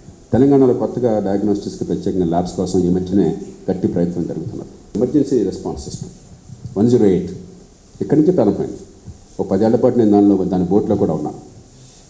దేశం మొత్తానికి ఇది ఆదర్శమైంది, ప్రపంచానికి ఆదర్శమైంది. కాబట్టి ఎన్నో రంగాల్లో, ఆరోగ్య రంగంలో తెలుగునాట మనం చాలా మెళుకువతో చేశాం. కాబట్టి ఇక్కడ మనం మొదలెడితే, తెలుగునాట, తమిళనాడు వగైరా మొదలెడితే చాలా సులువుగా వీటిని ఆచరించవచ్చు. ఖర్చు కూడా తక్కువ మనకి. ఆంధ్రప్రదేశ్, తెలంగాణ, ఆంధ్రప్రదేశ్ 2,600 కోట్లు అవుతుంది సరిగ్గా అమలు చేస్తే ఏడాదికి. తెలంగాణలో 1,900 కోట్లు అవుతుంది. ఆంధ్రప్రదేశ్ బడ్జెట్ 2,28,000 కోట్లు ఎంత ఉంది మొన్న ప్రతిపాదించింది. అంటే బడ్జెట్లో ఎంత శాతం అవుతుంది? బడ్జెట్లో కేవలం 0.8% అవుతుంది. తెలంగాణలో 1,900 కోట్లు అంటే బడ్జెట్లో 0.5%. ఆంధ్రప్రదేశ్లో బడ్జెట్లో 1.13%. అలాగే జాతీయ ఆదాయంలో జిఎస్టిపి, రాష్ట్ర స్థూలాదాయంలో ఆంధ్రప్రదేశ్లో అదనపు ఖర్చు 0.24%, తెలంగాణలో 0.16%. అంటే తక్కువ ఖర్చుతో మన 2 రాష్ట్రాల్లో సాధ్యం. ఇది కూడా మనం తలపెట్టకుండా మేము ఆరోగ్యంగా వచ్చి మాకు శ్రద్ధ ఉందనుకుంటే ఈ దేశంలో 70 ఏళ్ళ నుంచి చాలా ప్రయోగాలు చేస్తూనే ఉన్నాం. ఎలా ఉన్నా మనం చూసాం. ఒక మౌలికమైన మార్పుకి ఇది సరైన సమయము. అన్ని రాష్ట్రాల్లో ప్రారంభం కావాలి. ముఖ్యంగా 7 రాష్ట్రాల మీద దృష్టిని పెట్టాం ప్రస్తుతం. ఆంధ్రప్రదేశ్, తెలంగాణ 2 తెలుగు రాష్ట్రాలు, తమిళనాడు, కర్ణాటక, కేరళ, మనకు పొరుగున్నటువంటి మహారాష్ట్ర, ఒరిస్సా, తొలి దశలో 7 రాష్ట్రాలు. కానీ మొత్తం మీద జాతీయ స్థాయిలో ప్రభుత్వం, యూనియన్ ప్రభుత్వం బాధ్యత ఎక్కువ తీసుకోవాలి. ఎందుకంటే రాష్ట్రాలు ఆర్థికంగా చాలా ఇబ్బందుల్లో ఉన్నాయి. ఇప్పటికి ఆరోగ్యంలో ప్రభుత్వాలు పెట్టే ఖర్చు తక్కువ, ఆ పెట్టేదానిలో మళ్ళీ 70% రాష్ట్రాలు పెడుతున్నాయి. 30%, 25-30% జాతీయ స్థాయి నుంచి వస్తున్నారు. కాబట్టి ఈ అదనపు భారాన్ని జాతీయ స్థాయిలో మోస్తేనే బాగుంటుంది. జాతీయ స్థాయిలో ప్రధానమంత్రి గారికి పంపించాం, నీతి ఆయోగ్కి పంపించాం, ఆరోగ్య శాఖకి పంపించాం, ప్రధానమంత్రి ఆర్థిక సలహా మండలికి పంపించాం, అందరూ పార్లమెంట్ సభ్యులకి పంపించాం, అన్ని పార్టీల నాయకులకి పంపించాం, అన్ని రాష్ట్రాల ముఖ్యమంత్రులకి, ఆరోగ్య మంత్రులకి, ఇతరులకు పంపించాం. ఈ 7 రాష్ట్రాల్లో ఆంధ్రప్రదేశ్, తెలంగాణతో సహా ముఖ్యమంత్రులను కలిసే ప్రయత్నం చేస్తున్నాం. వారిని కోరాం సమయం అని చెప్పని, వారితో కూర్చొని వారు ముందుకొస్తే దీన్ని వేగంగా అమలుపరచడం కోసం చెప్పిన గట్టి ప్రయత్నం జరుగుతుంది. ఈ ఒక్క పని సరిగ్గా జరిగితే దేశంలో ఒక మౌలికమైన మార్పుకు నందపిలుపులను అవుతాం. పేదరికాన్ని అదుపు చేయడంలో కానీ, ఆరోగ్యాన్ని కాపాడడంలో కానీ, అకాల మరణాలని, అనవసర మరణాలను ఆపటంలో కానీ ఒక పెద్ద విజయం సాధించినట్టు అవుతుంది. చివరికి పరిపాలన రాజకీయం ఇందుకోసం, ఎవరు పదవుల్లో ఉన్నారని కాదు, ఎందుకున్నారు అని చెప్పాను.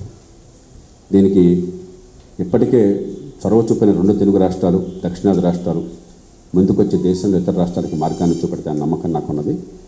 ఇది రాజకీయంగా ఏ రకంగానూ విమర్శలకి లేకపోతే ఆరోపణలకి అందరూ కొంచెం కావాలని అంటారు. ఆరోగ్యశ్రీ వద్దని ఎవరిని అన్నారా? అలాంటి వాళ్ళు ఆరోగ్యశ్రీ చాలదని చెప్పి గట్టిగా వాదించాను, కానీ ఆరోగ్యమే దృష్టి వద్దని ఎవరు అనరు భారతదేశంలో. రాజకీయంగా కూడా మీకు ఫలితం మీకే ఉంటుంది. తాత్కాలికమైన తాయిలాలు కాకుండా ఈ రూపంలో కనుక మీరు చేసినట్టయితే ప్రజల జీవితాలు బాగుపడితే, పచ్చిగా చెప్తున్నాను, ఓట్లు కూడా ఉన్నాయి. స్వామి కార్యం స్వకార్యం 2 కూడా నెరవేర్చడం సాధ్యం. దాన్ని ఉపయోగించుకోమని చెప్పని, ప్రజల జీవితాలను బాగు చేయమని ఈ ప్రభుత్వాన్ని అర్థిస్తున్నాం. త్వరలో ఆ ముఖ్యమంత్రుల్ని, ఆ రాష్ట్రాల్లో ఉన్నటువంటి మంత్రుల్ని, అధికారుల్ని కలిసి దీనికోసం ఒక కసరత్తు చేస్తాం. అందుకు సహకరించమని, ఓ దీర్ఘకాలం ప్రజల్లో ఆరోగ్యం బాగు చేయడం పట్ల దృష్టిని పెట్టమని మిమ్మల్ని కోరుతూ, ఇప్పుడు క్లుప్తంగా ఒక ప్రజెంటేషన్ ఉంటుంది, దాన్ని చేపట్టవలసిందిగా సుమేతని, శ్వేతని కోరుతున్నాను. Both of us are part of FDR's research team. Today we would briefly like to talk about the why, what and how of healthcare reform in the country and how of healthcare reform in India. So the why being the various challenges that we have currently existing in our healthcare system and the reasons why we are proposing the model that we are proposing. Second, the what being the integrated universal healthcare model that we propose and which is extremely viable and best suited to our country's needs. And the how being the implementation plan that we propose that the union state governments, we hope that they adopt to make this dream a reality. So speaking about the various challenges, the first being India's non-communicable disease burden is on the rise. As you can see from the graphs, our incidence of cancer, diabetes and kidney disease and cardiovascular disease is on a steep rise. వెంటనే టీకాలు ఇవ్వటము, తర్వాత antibiotics లాంటివి ఇవ్వటము, ఇవి దీర్ఘకాలం చూడాలి. ఖర్చు పెరుగుతాయి. అంటే కాబోయే కాలంలో ఇప్పుడు మెలుకోకపోతే ఖర్చు పెరుగుతుంది, అనారోగ్యం పెరుగుతుంది. అది అర్థం మనం పట్టించుకోవట్లేదు. అందుకోసం యాంకిల్ మీరు చూసినట్టయితే క్యాన్సరు చూడండి, లెఫ్ట్ది ఎంత పెరుగుతుందో, అలాగే అక్కడ kidney disease, diabetes, kidney disease, cardiovascular disease క్రమక్రమం పెరుగుతున్నాయి. అసలు మధ్య తగ్గే సమస్య లేదు, అలాగే గ్రాఫ్ పెరుగుతాం. అంచేత మనం చేసే వ్యవస్థ భవిష్యత్ అవసరాలు పెరుగుతూ ఉండాలి. Next.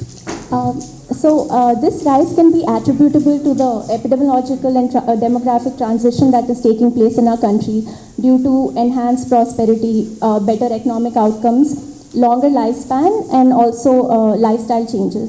So on top of the existing burden of communicable diseases, we have this growing burden of NCDs that is a worrying cause for the country. The second thing is that our public expenditure on healthcare as a percent of GDP is one of the worst in the world. Our government health expenditure as a percent of GDP is only 1.2%.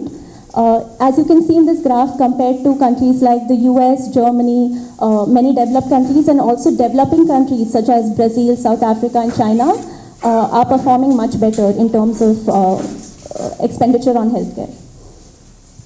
As you can see from this graph, our government health expenditure is only 1/4 of the current health expenditure, which is very less. 75% of our private health of our expenditure comes from private sources, which is more than most countries in the world.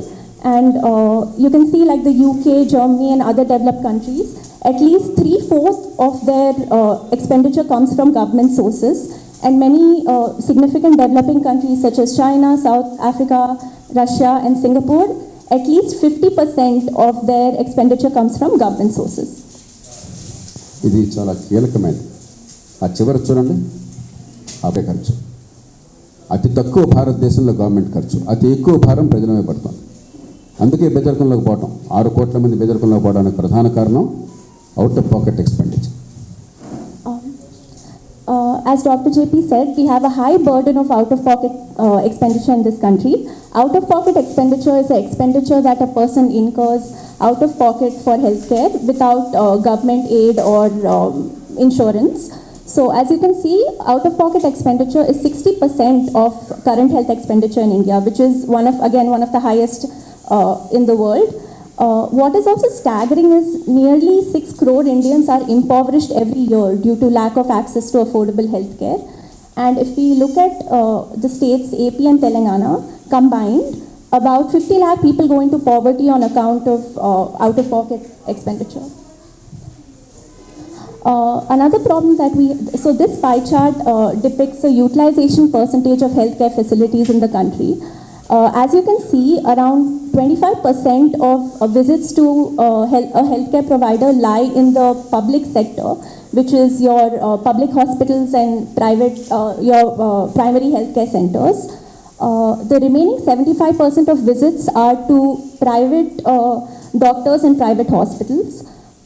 This shows the lack of trust that people have in the public, healthcare facilities, especially at the primary care level. Another point to add is that most of the 75% of visits are to informal healthcare providers, which is a concern, especially at the primary level. Another problem is that we do not have continuity of care across all 3 levels of our healthcare system: primary, secondary, and tertiary. Because we do not have quality curative primary care, and we do not have a proper referral system, a coordinated system of linkages across the 3 levels of care, 2 problems tend to occur. ఎప్పుడైతే ప్రాథమిక ఆరోగ్యం లేదో మనకి ప్రజలకి, చిన్న జబ్బులకు కూడా పెద్ద ఆసుపత్రికి వెళ్ళాల్సి వస్తాం. మీకు నిమ్స్ చూడండి, లేకపోతే గాంధీ చూడండి, ఉస్మానియా చూడండి, రోజుకి 3-4 వేల మంది అవుట్ పేషెంట్ని చూస్తారు. ప్రపంచంలో ఎక్కడ ఉండదు అట్లాగా. వాళ్ళల్లో 190 మంది అసలు ఈ ఆసుపత్రి రావక్కర్లేదు. కానీ తప్పదు, వేరే మార్గంలాగా మామూలు జ్వరానికి, మామూలు గొంతు నొప్పికి, మరో దానికి ఇక్కడ రావాల్సి వస్తుంది. ప్రాథమిక ఆరోగ్యం రాకపోయేసరికి ఏమవుతుంది, ఖరీదైనటువంటి ఆసుపత్రులు సంక్లిష్టమైన చికిత్స చేయాల్సినవి కూడా దీనిలో కూలిపోతున్నాయి. ఒక అవుట్ పేషెంట్ వార్డులో మీరు గాంధీలోనూ ఉస్మానియాలో చూడండి, ఒక అవుట్ పేషెంట్ వార్డులో 3 గంటల్లో 300-400, 500 మంది పేషెంట్లు దొరాల్సి వస్తుంది. వాళ్ళు 3 గంటల్లో 500 మంది పేషెంట్లు, ఒక 3-4 డాక్టర్లు ఉంటారు అంతా కలిపి చూడడానికి. అసాధ్యం. అందుకే రద్దీ. మీరు పోతే ఆసుపత్రి పోయిన రద్దీ ఎందుకు వస్తుందంటే, మీకు అసలు primary care system, referral system లేకపోయేసరికి ఆల్ ఇండియా ఇన్స్టిట్యూట్, మన ఎపెక్స్ ఇన్స్టిట్యూట్ మన దేశంలో ప్రపంచ రికార్డు 45 లక్షల మంది పేషెంట్లు, 44 లక్షల మంది పేషెంట్లు చూస్తారు. రోజుకు 12,000 మందిని చూస్తారు. ప్రపంచంలో అసలు ఇది విచిత్రం. 12,000 మంది అవుట్ పేషెంట్లు ఒక ఎపెక్స్ హాస్పిటల్కి వెళ్ళడం అనేది అసాధ్యం అసలు. అక్కడ 300 మంది 500 మంది వస్తారు అంతే. ఎందుకంటే రిఫరల్తో వస్తారు. మిగతా వైద్యం అంతా కింద అందుతుంది. ఇక్కడ అవసరమైన చోట్ల వాళ్ళు మాత్రం ఇక్కడికి వస్తారు అంతే. Yes, so because of the lack of quality curative primary care, we have small diseases that become major diseases that require extensive treatment and expensive treatment, and a lot of easily treatable ailments are people go to hospitals for even the slightest of ailments for outpatient care. And as sir has mentioned, this stat is extremely staggering. In 2019 to 20, there were AIIMS received 44 lakh outpatients, which translates to roughly 12,000 outpatients per day. So before we deep dive into our healthcare model, let us briefly talk about the strengths that we as a country possess. Because if we don't understand our strengths, then we won't be able to build on it and implement this model. Our strengths can be leveraged to great use to implement this model. So the first thing is that we have large number of highly skilled medical professionals. In India, 80,000 people graduate from medical colleges every year, which is the second highest after China. So we have a lot of untapped human resource which we can effectively utilize. The second thing is the cost of most interventions in India is amongst the lowest in the world. As Sir has mentioned before, we are an extremely attractive destination for medical tourism. Third thing is that our pharmaceutical industry is extremely, it's great and very, it produces high quality drugs in large quantities at low cost, which makes us very self-reliant in drug production. And we are also a global supplier of drugs, particularly vaccines, catering to over half of the global demand. And lastly, in the recent years, we've seen a rise of private diagnostic chains in the country that provide state-of-the-art diagnostic services with great efficiency and accuracy. Now, Sumedha will briefly talk about our healthcare model. So the model proposed in this publication seeks to build on the strengths that Shweta just mentioned and also build upon the existing government interventions and programs so that we can address the challenges that we saw previously. So one of the most important guiding principles has been to make the model cost effective. How can we ensure the best possible healthcare outcomes at the least cost to the government? And the second principle that this model is based on is to improve the efficiency of the healthcare systems, improve how they work, how they function, through bringing in private players, through giving them a place within this public system, through public-private partnerships. And finally, the aim was to create a holistic healthcare system across all levels, primary care, secondary care, and tertiary care, with referral linkages so that they're still coordinated in providing comprehensive healthcare. So this is a brief overview of our recommendations. Sir has dealt with them in detail. So just looking at primary care, we recommend that along with the existing primary health centers, the concept of family physicians be revived. We have a pool of family physicians to allow competition and choice for the patients. And there will be a drug dispensary and also a diagnostic facility like Sir explained in detail. And coming to the second and the third level, like Sir previously mentioned, so we already have Arogyashri in the Telugu states, and most of the other states in the country and now even the union have adopted a similar insurance-based program. And we recommend that first, the insurance coverage be limited to just secondary care procedures, and secondly, that it be expanded to the entire population and not just be restricted to certain segments. And coming to tertiary care, now that tertiary care procedures would be excluded from insurance coverage, we recommend that funding be increased to these hospitals, that is public teaching hospitals and district hospitals, to upgrade them and make them state-of-the-art centers of tertiary care. And public-private partnerships again can be formed for initial capital investments in this area. And this is the model that we have proposed. As you can see, we have a small town center of a population of about 150,000, which will have a pool of 10 family physicians and one diagnostic laboratory that provides basic diagnostic facilities and a drug dispensary with public-private partnerships in all these three elements. And then we have a referral system. So once a patient has a health concern, and the family physician will act as the first point of contact. And so based on the need, if they can be treated at the primary level, they will be treated. And in case they need more specialized hospital care, they will be referred to either a secondary care facility or a tertiary care facility based on the need. We also have a level 2 diagnostic laboratory to provide more sophisticated and more expensive diagnostic services, and they can be set up at a level based on region and the needs. So yeah, there is one exception to the referral system, being the cases of emergencies. So in case of emergencies, the first point of contact need not be a family physician. They can directly approach a hospital. And as sir previously mentioned, we estimate that the cost of implementing this model would be around rupees 85,000 crores for the entire country, which will come to less than 0.5% of the GDP.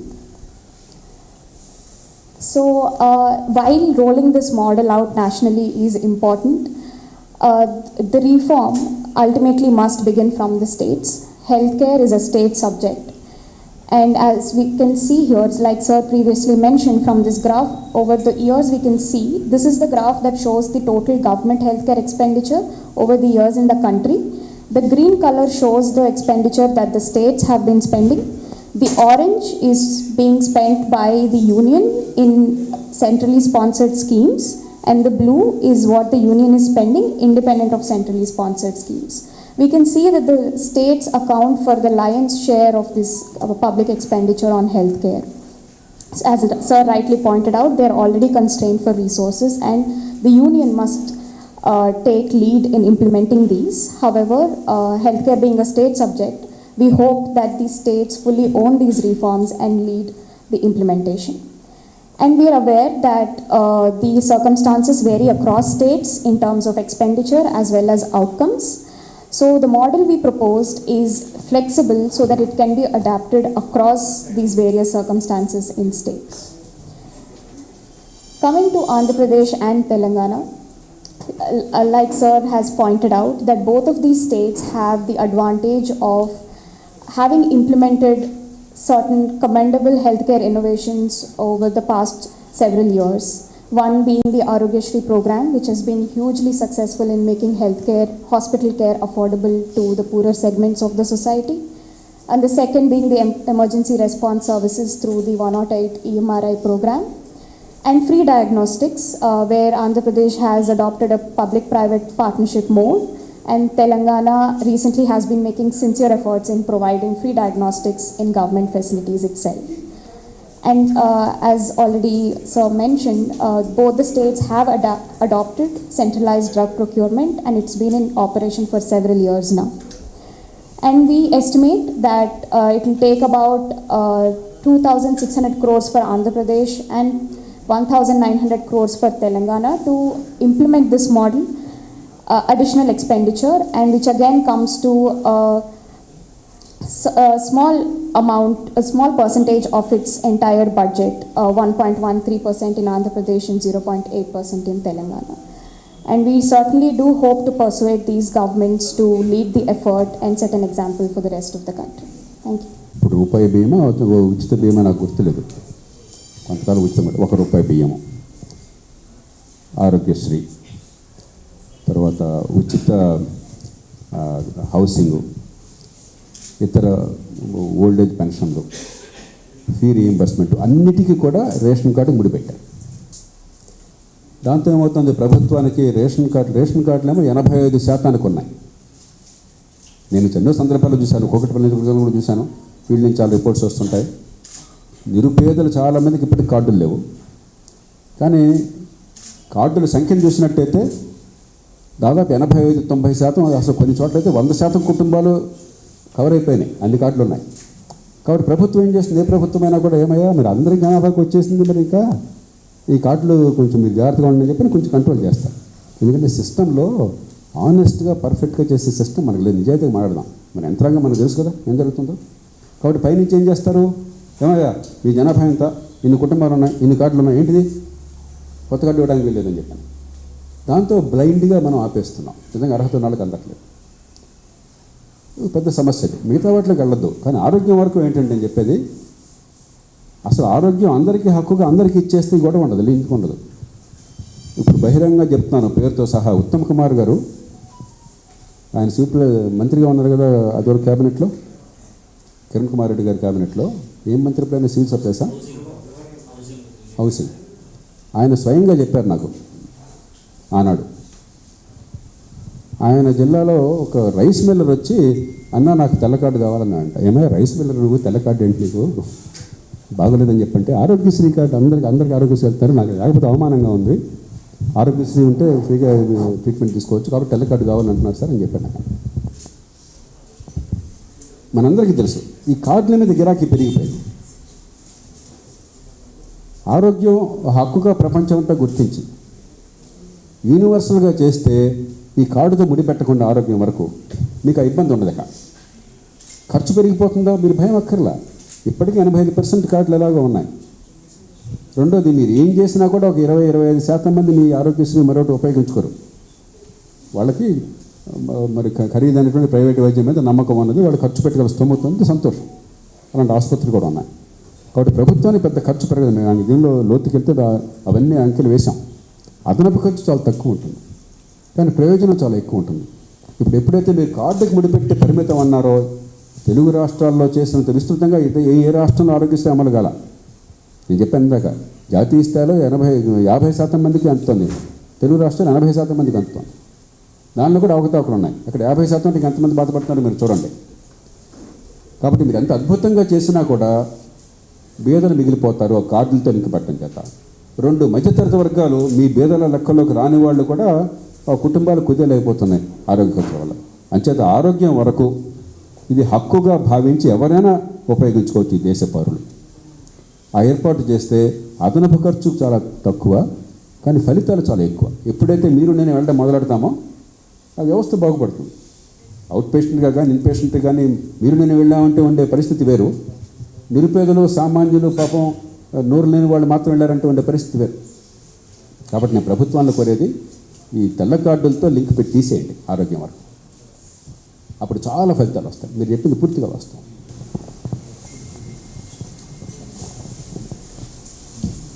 So during this COVID crisis, do you have any research or data about the kind of medical facilities that 2 states have provided to the people? పత్రికల్లో చూసాము, ప్రభుత్వ ప్రకటనలు జీవోలు చూసాము. ఉన్నంతలో మన ప్రభుత్వాలు తంటాలు పడ్డాయి. మనం తిట్టడం చాలా తేలిక. మనకి ప్రభుత్వ రంగంలో ఉన్న పడకల సంఖ్య 1000 జనాభాకి అర పడక, అంటే 2000 జనాభాకి ఒక్క పడక ఉన్నది సగటున. దానిలో ఆక్సిజన్ ఉన్న పడకల సంఖ్య నేను చెప్పేది ఇప్పుడు కాస్త పెంచాం ఈ అనుభవంతో, చాలా తక్కువ. ఇంటెన్సివ్ కేర్ సంఖ్య ఇంకా తక్కువ. ఈ పాండమిక్లో ఏమవుతుంది, ఒక్కసారి ఇన్ఫెక్షన్ స్ప్రెడ్ అయితే పడకల ఆసుపత్రి ప్రకాశం వాళ్ళ సంఖ్య పెరుగుతుంది ఒక్కసారి. దాన్ని సంపన్న దేశాలు కూడా, జర్మనీ లాంటి గొప్ప దేశాలు కూడా భయపడుతున్నాయి. ఒక్కసారిగా 1000 మంది వస్తే ఏమైపోతామని చెప్పని. మరి మనలాంటి బడుగు దేశం ఇంత అధ్వానమైన ఆసుపత్రులు ఏం చేస్తారు? కాబట్టి సహజంగానే సంక్షోభం వచ్చింది. కానీ ఉన్నంతలో ప్రభుత్వాన్ని అభినందిస్తున్నాను. నేను ఒక రాష్ట్రం ఇంకో రాష్ట్రం మళ్ళీ నేను దానిలోకి వెళ్ళదలుచుకోలేదు, పంచాయతీకి వెళ్ళదలుచుకోలేదు. కానీ ఉన్నంతలో తంటాలు పడ్డారు. మొత్తం మీద చూస్తే మనం ఖచ్చితంగా ఏప్రిల్ మే మాసాల్లో చాలా కష్టపడ్డారు ఈ దేశంలో. లక్షల మంది ప్రాణాలు పోయినాయి. మరి ఆరోగ్యం అందక, ఆక్సిజన్ అందక, పడక లేక, తల్లిదండ్రులకో కుటుంబ సభ్యులకో ఆరోగ్యం అందట్లేదని చెప్పిన బాధ మన దహించేస్తుంది. ఆ కుటుంబాల్లో బాధ వర్ణనాతీతం. దాని నుంచి పాఠాలు నేర్చుకోవాలి. కానీ ఉన్న పరిస్థితులు లోబడి మొత్తం మీద సమగ్రంగా దూరం నుంచి చూసినట్టయితే మనం కాస్త బాగానే చేరుకున్నట్లు లెక్క.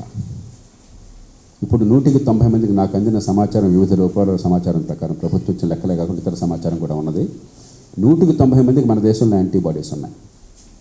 దాదాపు 55% మంది ఏమో టీకాలు 1-2 తీసుకున్నారు, మీరు 1 తీసుకున్న 2వ టీకా అయిపోతుంది. మిగతా వాళ్ళందరికీ వ్యాధి సోకింది. బహుశా నాకు రాలేదు. అలా కొద్దిమందికి తప్ప వ్యాధి సోకని వాళ్ళు సైలెంట్గా ఈ దేశంలో చాలా కొద్ది మంది. దానివల్ల తర్వాత ఈ వ్యాక్సిన్ల వల్ల యాంటీబాడీస్ దాదాపు అందరికి వచ్చినాయి. 11-18 ఏళ్ల వయసు మధ్య వాళ్ళకు కూడా 190 మందికి యాంటీబాడీస్ ఉన్నాయి. ఇది నాకు ఎవరికి తెలియదు వివిధ సర్వేల్లో చూస్తే. కాబట్టి ఏ కారణం ఉన్నా కానివ్వండి, తర్వాత వ్యాక్సిన్లు వేగంగా అందుబాటులోకి వస్తున్నాయి. బాగా మొదట్లో కొంచెం ఆలస్యమైనా కూడా ఉత్పత్తి బాగా పెంచారు. ప్రపంచానికి కూడా మనం ఇప్పుడు 200 కోట్లు సప్లై చేస్తాం వచ్చే ఏడాది. మనం వరల్డ్ హైయెస్ట్ సప్లై ఇవ్వేది మనం ఇక్కడ కూడా. కాబట్టి ఖచ్చితంగా పరిస్థితి బాగుపడింది. కానీ ఆ పడ్డ కష్టం వర్ణనాతీతం. దాని నుంచి పాఠాలు నేర్చుకోవాలి.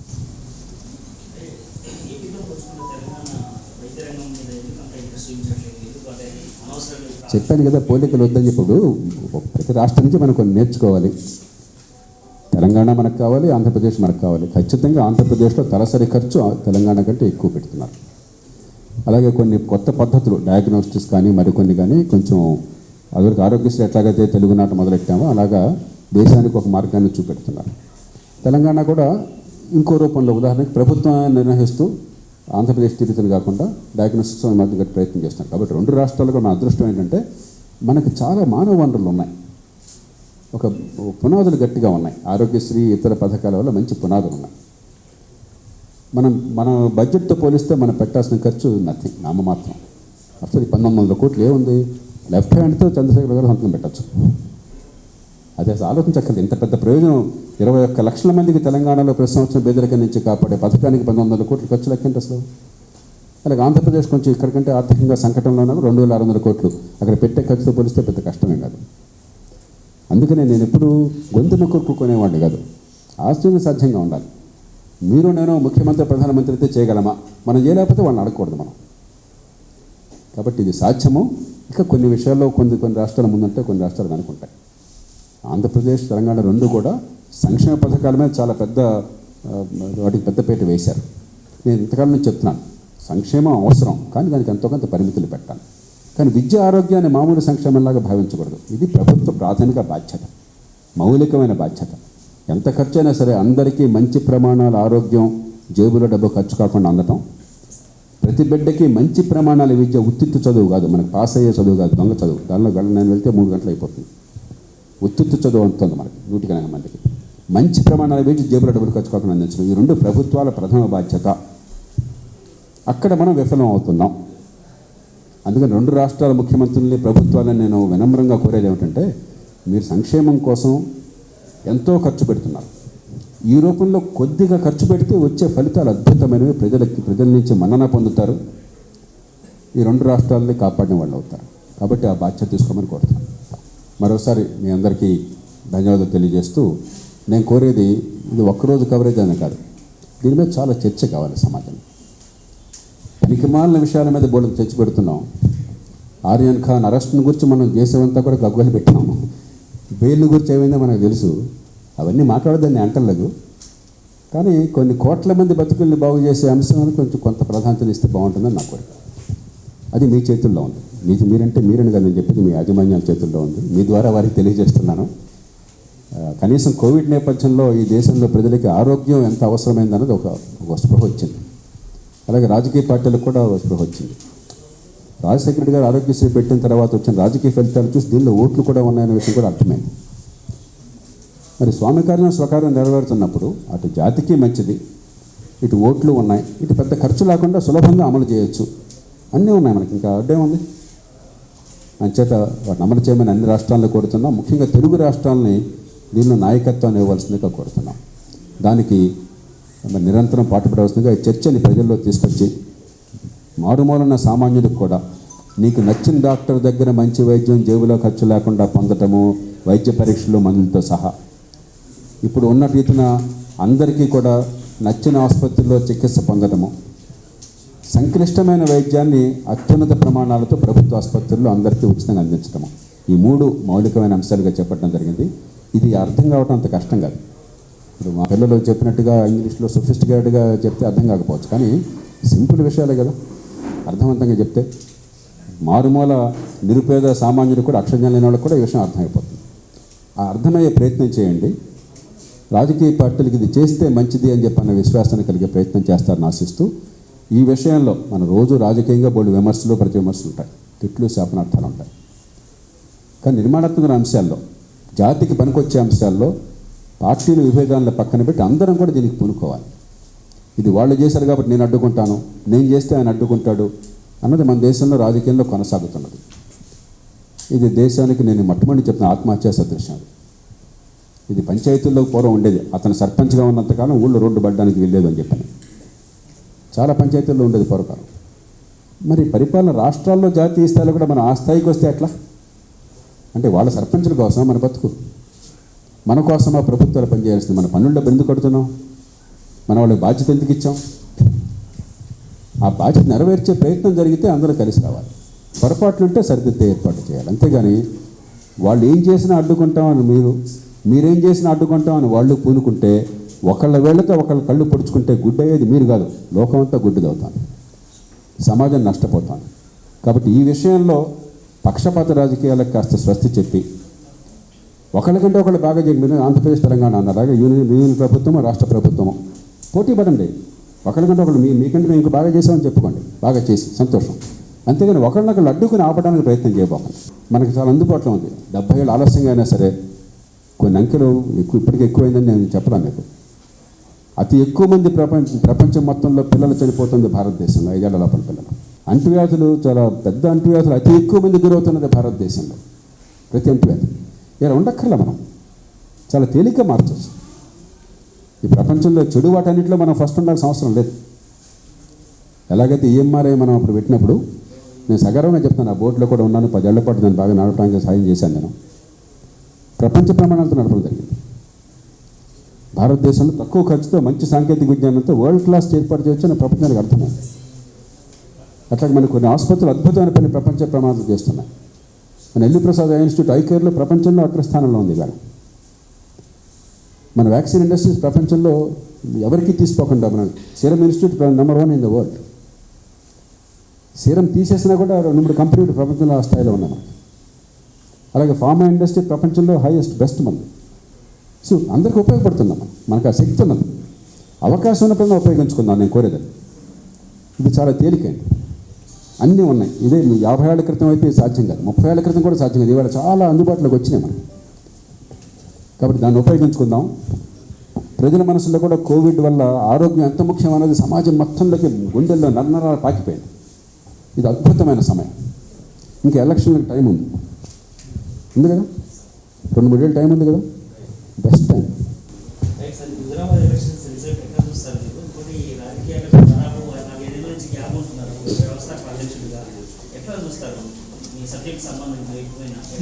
ఇది అడుగుతారని నాకు తెలుసు, అడగడం నేను ఆశపడ్డాను. నేను ఒక ప్రకటన ఇచ్చాను ఇప్పటికే హుజురాబాద్కి వచ్చి. 2 విషయాలుగా మనం చూసుకోవాలి సంకేతం. ఒకటి ఎన్నికల ఖర్చు. మీకు తెలుసు, మీ లెక్కల ప్రకారమే ఇది వరల్డ్ రికార్డ్ ఇది. కానీ ప్రజలకు అర్థం కావడం కోసం ఇంకోసారి చెప్తున్నాను. బ్రిటన్ మొత్తంలో, బ్రిటన్ మనకంటే 16 రెట్లు తలసరి ఆదాయం ఉన్న దేశం. 16 రెట్లే కర్మ, 20 రెట్లు దగ్గర ఉంది. 18-20 రెట్లు ఎక్కువ తలసరి ఆదాయం. బ్రిటన్ మొత్తంలో దేశవ్యాప్తంగా జరిగిన పార్లమెంట్ ఎన్నికలలో 2 ప్రధాన పార్టీలు పెట్టిన ఖర్చు కంటే ఇంత నిరుపేదైన భారతదేశంలో మన ఎంత గొప్ప రాష్ట్రం, ఆఫ్టర్ ఒక్క రాష్ట్రమే కదా, 139 కోట్ల జనాభాలో 3,70,00,000గా మనం ఉంది. అంటే దేశ జనాభా మనకంటే దాదాపుగా 38 రెట్లు ఎక్కువ ఉంది కదా. ఒక్క రాష్ట్రంలో, ఒక్క నియోజకవర్గంలో, ఆఫ్టర్ ఒక నియోజకవర్గం 119లో ఒకటే. అక్కడ మనం పెట్టిన ఖర్చు బ్రిటన్లో పార్లమెంట్ ఎన్నికలు ఉభయ పార్టీలు మొత్తం దేశవ్యాప్తంగా పెట్టిన ఖర్చు కంటే ఎక్కువ. మనం దిగ్భ్రాంతి చెందాం, మనం ఆశ్చర్యపడడం మానేసి. ఎందుకంటే మామూలు అయిపోయింది ఇది. 30 కోట్ల ఖర్చు మామూలు, 50 కోట్లు మామూలే కదే. మామూలు కాదు, ఇది ఎక్స్ట్రాడినరీ, ఇట్ ఈస్ షాకింగ్. వ్యవస్థను మొత్తాన్ని కొల్లగొడుతుంది. వీళ్ళు పెట్టారా వాళ్ళు పెట్టారు, ఈ వివరాలు ఇక్కడ అందరూ ఒకటే. దీనిలో తేడాలు పెద్దగా ఏం లేవు. వ్యవస్థను మార్చుకోవాలి. ఈ ఎన్నికల వ్యవస్థలో ఈ ఖర్చు తగ్గదు. మీరు ఉపన్యాసాలు ఇవ్వండి, లేకపోతే పార్టీలు ప్రజలు నిందిస్తారు, ప్రజలు డబ్బు తీసుకుంటున్నది చచ్చినోడు పెళ్ళికి వచ్చిందే కట్నం అని చెప్పాను. ఎన్నికల వల్ల మాకు బతికట్లాగా బాగుపడితే కనీసం డబ్బులు వస్తే కుటుంబానికి 30-40 వేలు వస్తే ఎలక్షన్లో, ఆ మేరకన్నా ఒక పేద కుటుంబానికి కొంత ఊరటగా ఉంటుంది, తీసుకుంటున్నారు. కాబట్టి ప్రజలు నిందించి లాభం లేదు. మీరు పత్రికలు చూశానని మీరంతా చెప్పారు. ఎన్నికల సంఘాన్ని నేను పెద్దగా పెట్టను. ఎన్నికల సంఘం పాత్ర పోలింగ్ బూత్ లోపల, అక్కడి వరకు సజావుగా జరుగుతుంది. బయట చట్టాలు ఎన్నున్నా కూడా 1,50,000 మంది డబ్బులు పంచితే, అరే మర్డర్లు చేస్తే మనం శిక్ష చేయలేకపోతున్నాం ఈ దేశంలో. వాడు ఓట్లు కొన్నాడు, ఓట్లు అమ్మాడని చెప్పి అందరినీ జైల్లో పెట్టే శక్తి ఈ దేశానికి ఉందా? సర్వవ్యాప్తంగా ఒకటి వచ్చినప్పుడు, ఒక సంస్కృతిలో భాగమైనప్పుడు, అందరూ దానిలో మిలాఖత్ అయినప్పుడు, ఇచ్చేవాడు ఇచ్చినప్పుడు పుచ్చుకున్నవాడు పుచ్చుకుంటున్నప్పుడు మీరు పోలీస్ కేసుల ద్వారా జరుగుతున్నది భ్రమ. ఏదో చేస్తున్నారు, సీజ్ చేస్తున్నారు, ఇది అవుతుంది, పెద్దగా మీరు అది ఆశపడబోకండి.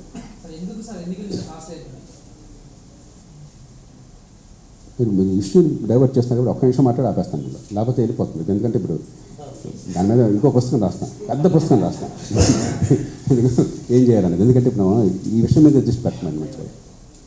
మన ఎన్నికల వ్యవస్థ వల్ల మన దేశం అన్న నిరుపేద దేశంలో మనకు పనికిరాని వ్యవస్థని తెల్లవాడి నుంచి అనుకరించి మనం తెచ్చుకున్నాం. బ్రిటిష్ వాడే దీన్ని చాలా చోట్ల వదిలేశాడు. స్కాట్లాండ్లో, వేల్స్లో, నార్దర్న్ ఐర్లాండ్లో వాడు వదిలేశాడు. అక్కడ ఈ ఎన్నికల వ్యవస్థ లేదు. బ్రిటన్లో కూడా యూరోపియన్ ఎన్నికలు జరిగే మొన్నటి దాకా, బ్రెక్సిట్ దాకా ఈ ఎన్నికల వ్యవస్థ లేదు. ఒక్క బ్రిటిష్ పార్లమెంట్కి మాత్రమే ఈ ఎన్నికలు జరుగుతాయి. బ్రిటన్ పరిపాలించిన దేశాలు ఉన్నాయి, ఆస్ట్రేలియా, న్యూజిలాండ్, వాళ్ళు వదిలేశారు. మనం మాత్రం తెల్లాళ్ళ కంటే ఎక్కువ పట్టించుకున్నాం దీన్ని. ఆ పట్టుకున్నాం వదలట్లా. మనకు పనికిరాని వ్యవస్థ. దామాషా పద్ధతి, ప్రత్యక్ష ఎన్నిక, ఈ రెండు అవసరం దేశానికి. ఇక రెండోది, దీని నుంచి ఇంకొక విషయం వచ్చింది ఈ ఎన్నికల నుంచి. మరి ప్రతి కుటుంబానికి, దళిత కుటుంబాలకు 10 లక్షల రూపాయలు అంటే ప్రపంచ చరిత్రలో కనీ విని ఎరుగినంత మొత్తమే. అమెరికా లాంటి దేశం కోవిడ్ సంక్షోభం నేపథ్యంలో మనకంటే 20-30 రెట్లు తలసరి ఆదాయం ఉన్న దేశం $2,000 డబ్బులు ఇస్తే, ఒకసారి $600, ఇంకోసారి $1,400 డబ్బులు ఇస్తే మహాద్భుతం అన్నారు. మనం 10 లక్షల రూపాయలంటే ఈవేళ మారకం విలువ రీత్యా డాలర్ విలువ పెరిగింది $13,000-14,000. కొనుగోలు శక్తి రీత్యా 10 లక్షల రూపాయలంటే దాదాపుగా $50,000-60,000. ఇది వరల్డ్ రికార్డ్. అయినా ప్రజలు దాన్ని పెద్దగా పట్టించుకున్నారు. అర్థం ఏమిటి? ప్రజలు కోరుతోంది దీర్ఘకాలంగా ఆదాయాల్ని, విద్యని, ఆరోగ్యాన్ని, సంపాదించే శక్తిని, ఆత్మగౌరవాన్ని. కాబట్టి ఈ వర్గాలకే, పేద వర్గాలకే, దళిత వర్గాలకే ఈ డబ్బులు వాళ్ళకే కేటాయించండి. కానీ విద్యలో పెట్టండి, ఆరోగ్యంలో పెట్టండి, ఉపాధి కల్పనలో పెట్టండి, ఆదాయాలు పెరగడంలో పెట్టండి. అన్ని పార్టీలు కూడా దీన్ని ఒక పాఠంగా స్వీకరించాలి. ఎందుకంటే మనం ఒక పరాకాష్ఠకి వెళుతున్నాం తాయిలాల్లో. రెండోది, జాతీయ స్థాయిలో తాయిలాలకు ఒక పరిమితి పెట్టాల్సిన సమయం అవసరం. మోదీ గారు దీనికి చొరవ తీసుకోవాలి. ఆయనకు ఆ శక్తి ఉంది, అధికారం ఉన్నది. తిరస్కరించారని కాదు, దానివల్ల ఓటు పెడితే అందరూ ఓటేయారు కదా వాళ్ళకి, ఏలేదుగా. అంటే ఏంటి? ప్రజలు ఇప్పుడు నేను చెప్పినట్టుగా స్పష్టంగా చెప్పలేకపోవచ్చు, కానీ మా బతుకులు కడదేరేది ఇట్లా కాదు అన్న భావం మనసులో వెళ్తుంది. ఇప్పుడు ఫ్రీగా ఇస్తే నేను వద్దంటానండి, మీరు వద్దంటారా? చట్టబద్ధంగా మీ పన్నుల ఇంటికి వస్తుంది, మనం ఎవరిని కాదంటామా? ప్రజలు ఎందుకు తప్పడతాం మనం? కానీ అయినప్పటికీ కూడా ప్రజలు దానికి ఓటు వేయలేదు అంటే ఎక్కడో నష్టపోతున్నాము. మా బతుకులు బాగుపడాలి. ఎల్లకాలం మాది పుచ్చుకునే చెయ్యి ఇంకోటి ఇచ్చే చెయ్యిగా ఉంది. మా బతుకులు బాగుపడాలి. అది ఎలా బాగుపడితే పూర్తిగా అర్థం కాకపోవచ్చు, కానీ ఇంగిత జ్ఞానం తెలుపుతుంది. పిల్లలకి పనికొచ్చే చదువులు ఉంటే, పనికొచ్చే చదువులు అంటే తెలియదు. అందరికీ సర్టిఫికెట్లు వస్తున్నాయి, అందరికీ ఇంజనీరింగ్ కాలేజ్ అడ్మిషన్లు వస్తున్నాయి, కొరగాని విద్య. కానీ అందరికీ పనికొచ్చే విద్య వస్తే, నైపుణ్యం వస్తే, మంచి ఆరోగ్యం వస్తే, సంపాదించే శక్తి వస్తే లేకపోతే మంచి తరగతిగా పెరుగుతాము, ఆత్మగౌరవం ఉంటుంది. అది అర్థమవుతుంది. ఈ ప్రభుత్వానికి సాధ్యమేనా? ప్రజలు కూడా అనేది ఆచరణ సాధ్యమేనా? రోజు తప్పులు జరుగుతున్నాయి. ఇంకా దానిలోకి వెళ్ళొద్దు. ఇచ్చిన ఉపయోగం లేదంటున్నా కదా. అలాంటప్పుడు ఇంకా ఈ సాధ్యమైన అసాధ్యం ఎందుకు? ఇంకో ఖర్చు పెట్టండి, ఇంకో రూపంలో పెట్టండి. ఈ ప్రజలు అసలు ఈ పన్ను డబ్బులు ప్రజల కోసమే కదా. పన్నుల డబ్బులు ఎమ్మెల్యేలు, మంత్రులు, అధికారుల కోసం కాదు కదా. అలానే అనుకోవచ్చు చాలామంది. అది కాదు కదా. ఏదో రూపంలో ప్రజలకు వెళ్ళాలి. ఏ రూపంలో వెళ్ళాలన్నదే చర్చ. 2,600 కోట్లు అదనపు ఖర్చుతో, లేదా 1,900 కోట్లకు అదనపు ఖర్చు, అందరికీ మంచి ఆరోగ్యం అంది 21 లక్షల మంది పేదరికం పోతుంటే అది సరైన పద్ధత? 21 లక్షల మంది అంటే 12 ఎన్ని కుటుంబాలు ఉంటాయి? కుటుంబానికి 5 లెక్కేసుకుంటే, 4 లెక్కేసుకుంటే ఒక 5 లక్షల కుటుంబాలు ఉంటాయి. 5 లక్షలు ఇంటూ 10 లక్షలు అంటే 50,000 కోట్లు అయిపోయాయి. మీరు లెక్కట్టండి, ఏ రూపంలో ఇస్తే మంచిదండి. 50,000 కోట్ల రూపాయలతో ఇచ్చినా కూడా పేదరికం పోదు. ఇవాళ 10 లక్షలు ఇస్తే రేపు మళ్ళీ మామూలుగా ఉంటుంది ఖర్చు అయిపోయిన తర్వాత. కానీ శాశ్వతంగా పేదరికాన్ని పోగొట్టే పద్ధతులు ఉన్నాయి. ఈ డబ్బుని వాళ్ళకే, ప్రజలకే ఖర్చు పెట్టండి. మనం ఏంటి వీళ్ళంతా ఏమంటారంటే చాలామంది ఒక చర్చ, ఇది విడ్డూరమైన చర్చ, సంక్షేమమా కాదని. అంతా సంక్షేమమే. ఏ రూపంలో సంక్షేమం? అంటే సంక్షేమం కాదంటే మనం ఇంట్లో పొట్టేసుకుందామని మనకు తెలుసు కాదు కదా. ఏ రూపంలో ఖర్చు పెడితే ప్రజల సంక్షేమం పెరుగుతుంది, పేదరికం తగ్గుతుంది, ప్రజల మీద భారం తగ్గుతుంది, ఉపాధి పెరుగుతుంది, ఆదాయాలు పెరుగుతాయి, ఉత్పాదక శక్తి పెరుగుతుంది, జీవితం మరింత ఆనందంగా ఉంటుంది. అందుకోసం మిమ్మల్ని కూర్చోబెట్టాము అక్కడ. మీకు ఓట్లు వేసింది మా బతుకులు బాగు చేస్తారు, మా పనులు ప్రజలు స్పష్టంగా ఒక గొప్ప అద్భుతం. ఆ రకంగా ఇది అద్భుతమైంది. 10 లక్షల రూపాయలు డబ్బులు ఇస్తే కూడా ఆ డబ్బులు పొందిన కుటుంబాలు కూడా ఓట్లు వేరేదని ఆధారాలు తేలుతున్నాయి. ఫలానా అని చెప్పలేకపోయినా కూడా దళితులు ఎక్కడున్నారు, దళితుల ఓట్లు ఎక్కడ మనకు తెలుసు కదా, అది అంకెలు తెలుస్తున్నాయి కదా. అంటే ఏమిటి, ప్రజలు ఒక నిరుపేద దేశంలో, అక్షరజ్ఞానం లేని దేశంలో కూడా ప్రజలు చాలా దూరదృష్టి కలుగుతూ తీర్పున ఉదాహరణ ఇచ్చారు, ఒక సంకేతాన్ని ఇచ్చారు. అంతకుమించి రంధ్రాన్వేషణ వద్దు, దాన్ని అవకాశంగా తీసుకుని ఆల్రైట్ ఈ ప్రజల బతుకులు బాగు చేయాలంటే, వాళ్ళ మనసును ఆకట్టుకోవాలంటే ఈ డబ్బుని వేరే రూపంలో ఎలా ఖర్చు పెట్టాలని ఆలోచించాల్సిన అవసరం ఉన్నది. ఆంధ్రప్రదేశ్కి, తెలంగాణకి, ఇతర రాష్ట్రాలకు అందరికీ వర్తిస్తుంది. తెలుగు రాష్ట్రాలకు ప్రధానంగా, ఎందుకంటే తెలుగు రాష్ట్రాలు తాయిలాలలో పరాకాష్ఠకి చేరుకుంటున్నాయి కాబట్టి. అంతకుమించి నేను దాని గురించి మాట్లాడాను.